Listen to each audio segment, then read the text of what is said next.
Omega में fold करने की एबिलिटी नहीं है, फाई और साई है जिनसे पेप्टाइड फोल्ड होती है, और ये कितना मुड़ सकती है ये आर ग्रुप पर डिपेंड करेगा, जिसे हम रामचंद्रन प्लॉट कहते हैं।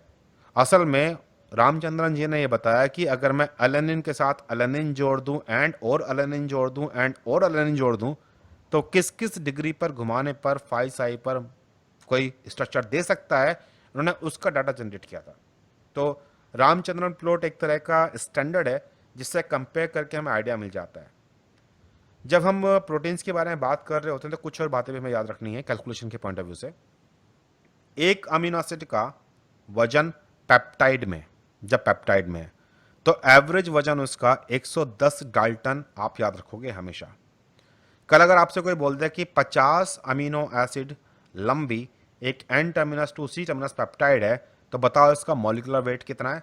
आप कुछ नहीं करोगे, सीधा 110 मल्टीप्लाई बाय 50, जो भी आंसर आएगा आपका 5500, इसमें डाल्टन लगा दोगे।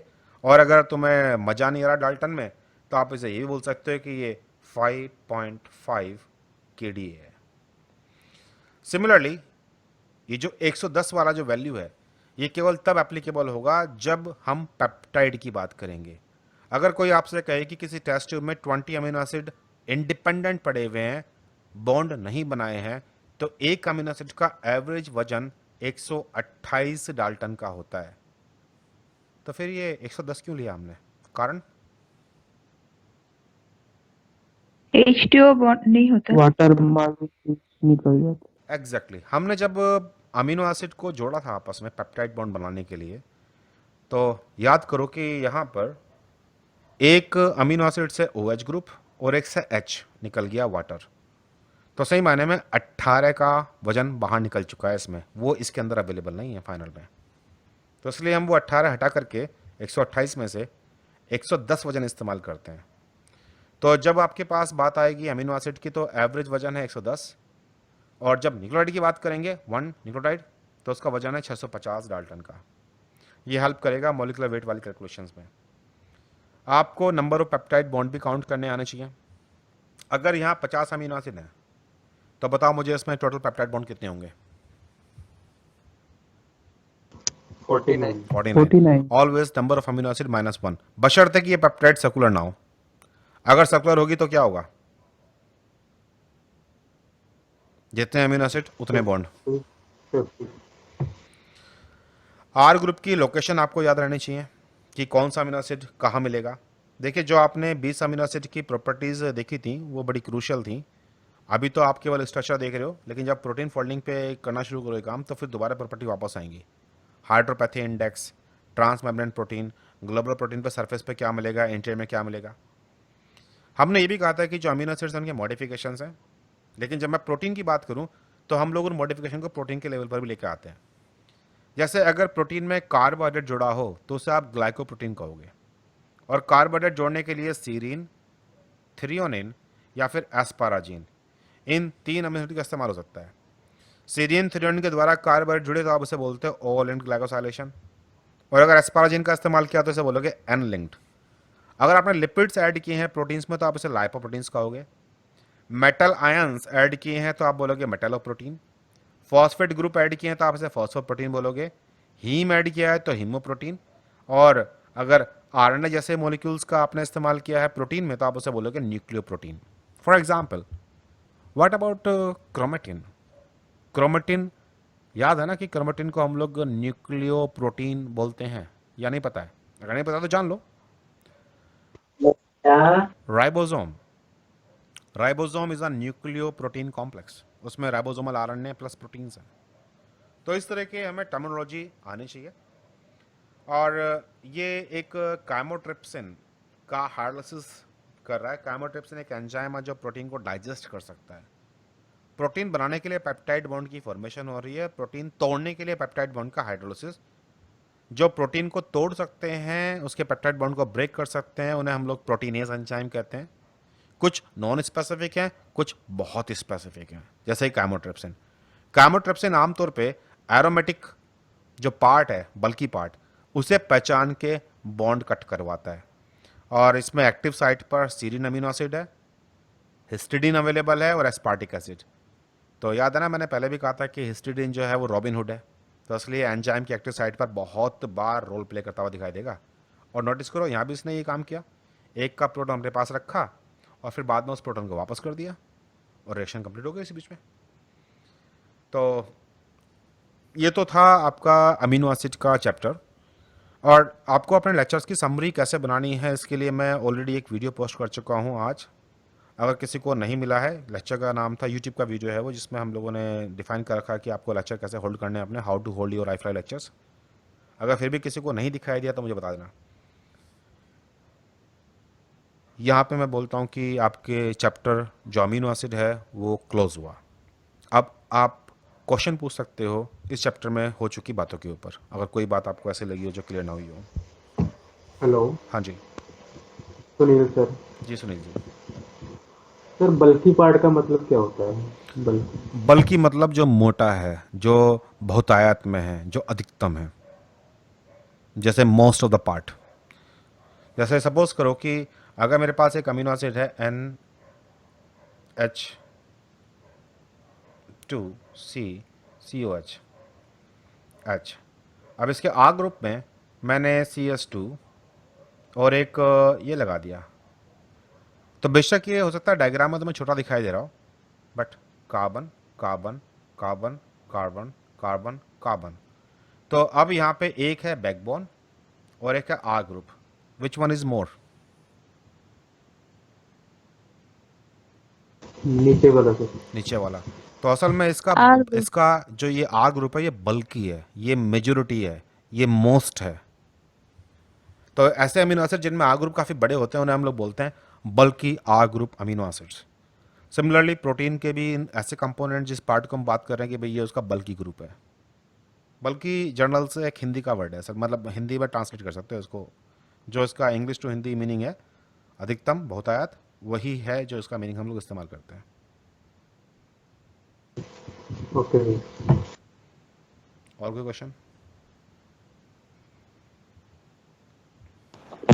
सर नरेंद्र।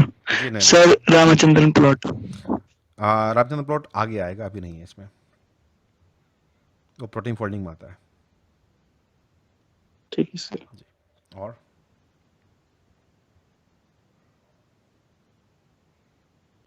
सर एम्पीपैथिक और एम्फोट्रिक दोनों एक ही कंडीशन होते हैं ना सर? पहले क्वेश्चन पूछने से पहले हमेशा नाम बताना होता है कि आपका नाम क्या है, ताकि मुझे मालूम पड़े कि किसका क्वेश्चन हम लोग सॉल्व कर रहे हैं। फरीन। फरहीन। फरहीन क्या क्वेश्चन है आपका?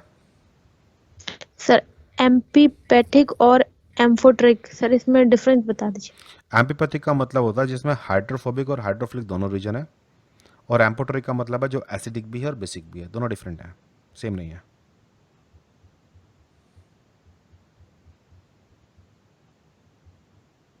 और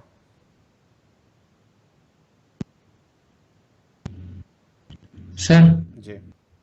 सर विनीश, जी विनीश जी। सर आपने कहा कि जो डे नोवो सिंथेसिस में होता है, मतलब जो डे नोवो सिंथेसिस होती है अमीनो एसिड की, जी वो N से C टर्मिनल की तरफ होती है, जी। और जो लैब में होती है वो C से N।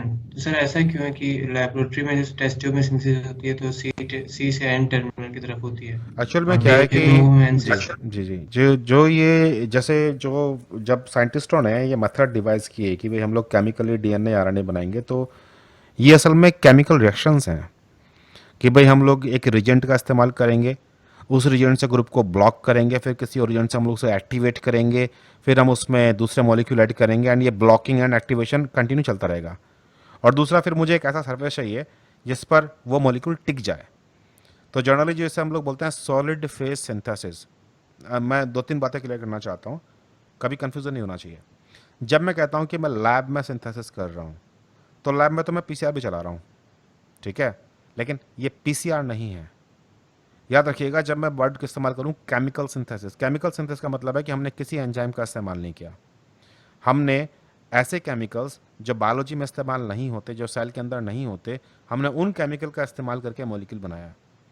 तो प्रोटीन में जो सॉलिड फेज सिंथेसिस है, सबसे पहला काम है अमीनो एसिड को एक सरफेस पर अटैच करना। तो उसके लिए हमें सरफेस ऐसा चाहिए जिसके ऊपर हम लोग एक फ्लेक्सिबल आर्म क्रिएट कर सकें, ये भी एक केमिकल है। और फिर उसके ऊपर हम अमीनो एसिड ऐड कर सकें। तो जो ये ग्रुप्स शुरुआत में आइडेंटिफाई किए गए उनके साथ में कार्बोक्सिलिक ग्रुप अच्छा रिएक्ट करता है एज कंपेयर टू NH2 के। एक तो पॉइंट ये था। फिर दूसरा, जब आप अमीनो एसिड इसके ऊपर जोड़ रहे हो तो उसका NH2 ग्रुप ऊपर है। फिर इस जो अगली वाली रिएक्शन थी कि आपको ब्लॉक करना है जब रिएक्शन नहीं करवानी उससे, तो ब्लॉकिंग में भी NH2 ग्रुप ज़्यादा कन्वीनियंट था। मतलब जिन्होंने अपनी रिएक्शन से इस्तेमाल किए हैं उनमें केवल NH2 ग्रुप को ब्लॉक कर सकते हैं, वो COH को ब्लॉक नहीं कर सकते। तो ये कारण था कि जो सिंथेसिस होती गई C टर्मिनस नीचे रह गया और N की तरफ ग्रो कर रहे हैं। DNA में भी सेम यही प्रिंसिपल है। मतलब ये है choice and availability of the reagents जो साइंटिस्ट ने डिस्कवर किए थे। Okay, thank you sir. जी सर फरीन, जी। सर जो मॉडिफिकेशंस होती हैं तो वो सर हम लोग एन टर्म्स पे कर सकते हैं, सी टर्म्स पे? नहीं, इसमें कोई ये शर्त नहीं होती कि मैं कहाँ चाहता हूँ। ये प्रकृति में तमाम जगह पर होती हुई देखी गई हैं। कुछ मॉडिफिकेशन एन टर्मिनस पे होती हैं, कुछ सी पर होती हैं, कुछ मिडल में होती हैं, मिडल में कुछ सीरिन पर होती हैं, कुछ सीरन पर होती हैं, कुछ आर्जिन पर, कुछ लाइसिन पे। तो हम लोग प्रोटीन्स को स्टडी करते जा रहे हैं, हम डिस्कवर करते जा रहे हैं और अपनी इस इन्फॉर्मेशन को बढ़ाते जा रहे हैं। आज की तारीख में हमारे पास जो टेबल निकल करके आया कि भाई सीरिन का फॉस्फोरिलेशन होता है, सीरिन का जो फर्दर ग्लाइकोसाइलेशन पॉसिबल है, ये सब हमने जाना है, हमने किया नहीं, जो प्रकृति में होता है। तो ऐसा नहीं है कि मॉडिफिकेशन किसी एक ही पार्ट के लिए जरूरी है। लेकिन जब आप किसी टेबल में या किसी डायग्राम में पढ़ते हो, फॉर एग्जांपल अगर हमने मैं दिखाता हूँ, एक डायग्राम था हमारे पास मॉडिफिकेशन का।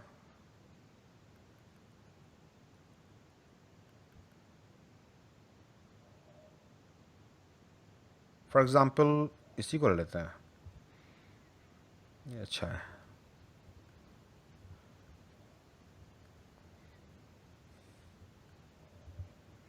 पीपीटी बड़ी भारी है ये। ओके, तो जैसे ये पर्टिकुलर है N myristoylation, N myristoyl group on amino terminus glycine. तो ये लाइन एग्जैक्टली ऐसी है कि ये वाला मॉडिफिकेशन जिस प्रोटीन पर होता है उसके एन टर्मिनस पर लगे हुए ग्लाइसिन पर ही होता है। तो जहां पर इस तरह की बातें डिफाइंड है वहां हमें पता है कि ये वाला मॉडिफिकेशन केवल यही होगा। लेकिन जहां हमने कुछ ऐसा नहीं बोल रखा, जैसे कि हमने कहा फॉस्फोसीरिन, तो एक पर्टिकुलर पैच होगा कि इस अमीनो एसिड के आगे ये होना चाहिए, पीछे ये होना चाहिए, तो जहां भी होगा इसका फॉस्फोराइलेशन हो जाएगा। Okay, okay sir. और कोई इशू?